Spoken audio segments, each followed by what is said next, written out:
Hey everybody, welcome back to Strong Vinyasa. My name is TeQuan, you can call me Tay, and today we are talking about Chaturangas. Yes, they are part of our Vinyasa flows. Are we doing them right? Are we doing them wrong? My shoulder is hurting, maybe I'm a little bit wonky in one shoulder. I want to clear all of that up today, and I also wanted to give you some movement practices that you can do to start building strength in your shoulders and your arms. A lot of the times we are really strong in our lower half of the body and really weak in our upper half of the body, and that is totally normal, totally cool. So today let's tackle that first and foremost. So let's hop into our Chaturanga position. Come into a nice plank position on your mat. Now first things first, let's talk about the wrists. This is a lot of weight on the wrist at the moment, and one thing that we can do to alleviate that pain is by grabbing into the ground, taking a nice big chunk out of the ground with our fingers. This will alleviate some of the pain that we have when we're hanging out on the wrists. To do a little bit of wrist workout prior to your practice is always good. So let's go ahead and give a few circles coming down onto the knees and just rolling over one way, pressing the palms firmly into the ground, rolling it the other way. And then what I like to do is I like to take my fingers, point them towards my knees, wrists pointing outwards. I like to do a simple cat-cow here, but as I send my hips back, as I round, I get a deeper stretch in my wrists. So, cat-cows.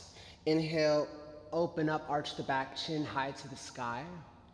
As I round my back here, I'm gonna sit my hips back and I'm gonna feel a deeper stretch in the wrist. Inhale, arch the back. Exhale, round it out. Beautiful. You can do this prior to your practice. This is gonna help warm the wrist up. Let's get back into our plank position really quickly. Let's talk about the shoulders. So my shoulders are stacked on top of my wrists. I'm pushing through the ground and I'm feeling a roundness in the back of my shoulders. We don't wanna sink into our joints here. We want to make sure that we are here, pushing into the ground, feeling the maximum resistance instead of sinking in. Let's talk about our heels. Most of the time, our heels are pointing backwards. We're here chilling in our plank position. And what we really want is the heels to be stacked on top of the toes. Let's talk about our cervical spine, our neck. Our gaze is down and slightly forward, and we're trying to make a nice clean line all the way back. So this is just our plank position, right? This is one of the many parts of the Chaturanga, just the starting foundation of our Chaturanga. So let's run through that one more time. I'm grabbing into the ground. My wrists are stacked under my shoulders. I'm pushing through the shoulders, trying to create as much space between my ears and my shoulders. My heels are stacked over the toes. And breathe for 3,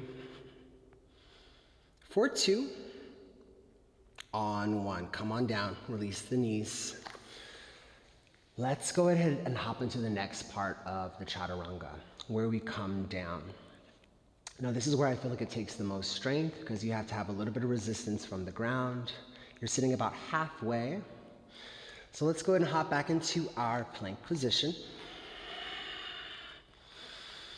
Take a deep inhale while we're here. I want you to begin to drop the knees as you exhale, uncurl the toes, and I want you to come down halfway. Now let's check this really quickly. My elbow points are pressing into my rib cage. I'm not out here. I'm right here, stacked. My shoulders are in line with my elbows, so they're not down here, they're not up here, they're right in line with the elbows. And my wrists are stacked under my elbows. Breathing for 3, engage the core, for 2, inhale, upward facing dog, exhale, downward facing dog. So even with my knees dropped down to the mat, that can be a bit of a workout. So what we want to do now is try to build up enough strength so where we can actually enter a full Chaturanga properly without the knees. But working with your modification, what we just did just now, is going to help you build that strength. what I like to do if I'm really feeling weak in my upper body is do really close-knit push-ups with my elbows like driving into my rib cage. So push into the ground, find your plank position. Slowly come all the way down. Elbows into the rib cage. Bring it down, uncurl the toes. Curl the toes again, elbows pointing back, push all the way back up. And again, come all the way back down. Keep your elbow points in. Uncurl the toes. Curl the toes, push back up. A few of these a day is going to really help to build your chaturangas. What I used to do when I first started my chaturangas, I used to do this number here where I would drop the knees, uncurl the toes, and then I do this little position where I would like slide through and move up. And I started feeling a lot of pain in my shoulders. And I had learned that kind of a practice just from seeing it from other yoga teachers, seeing it from people in other studios, and I started realizing like, maybe there's something wrong with my chaturanga. Maybe there's like something not right. I asked my yoga teacher, and they told me that is like a really big misconception, that you have to come down, roll through, and slide up. You're actually putting a lot of strain on your shoulders. So what they taught me to do was to come into plank position.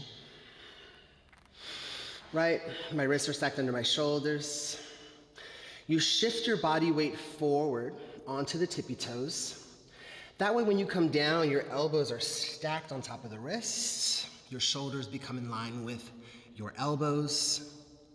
And there's a little bit more strength there to play with as opposed to this like motion of trying to go through your chaturangas. So what that started to look like for me was I'd be in a plank position. I'd shift the weight forward, I'd come down, and then I'd just come straight back up and move into my upward facing dog. Over time, my shoulder pain started to dissipate, and this became a really great way for me to enter into my chaturangas. So, moving back into our plank position, I want us to try this. If you want to use the modification, you can use the modification of dropping down to your knees.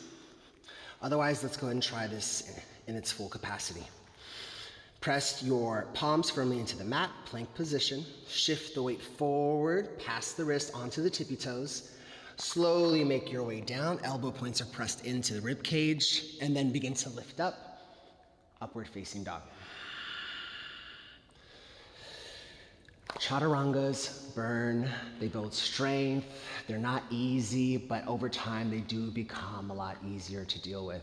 Especially if you're in Ashtanga, if you're doing vinyasas regularly, you want to make sure that we're doing these practices properly so that way we're not destroying our shoulders, we're not destroying our back, and we can do this a lot longer.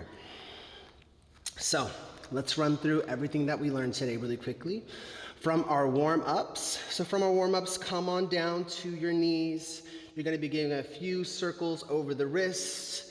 You can do the simple cat-cows with your fingers pointing towards the knees here. And as you round the back, you're going to shoot those hips back. That's our warm-up for the wrist. Let's talk about our shoulders. We're going to make sure that when we're in plank position, we're going to be pushing into the ground, sending the body up, finding as much length between your ear and your shoulders, and breathing. Heels are stacked on top of the toes. This is our strong plank position. Moving into our modification, you would drop the knees, uncurl the toes, shift the weight forward past the wrist, and then slowly lower. Elbow points into the rib cage. And all you're doing is pushing back up into your upward facing dog. The other way, plank position. Heels are stacked over the toes. Shift the weight forward past the wrist. Slowly lower down. Inhale, upward facing dog. Exhale, downward facing dog. Beautiful. All right, you guys, I hope that this helps out with your practice. My shoulders are burning, they're on fire right now. Yours should be too. Again, 5 minutes of this a day. Take whatever you can from this today, whether it be the warm-up, the modification, anything that you can to start building a strong chaturanga. They are vital to so many parts of the practice. You can start doing really great arm balances once you start to understand your Chaturangas. And I hope that you have the most wonderful rest of the day. I will see you here next time on the mat. Have a beautiful one. Bye.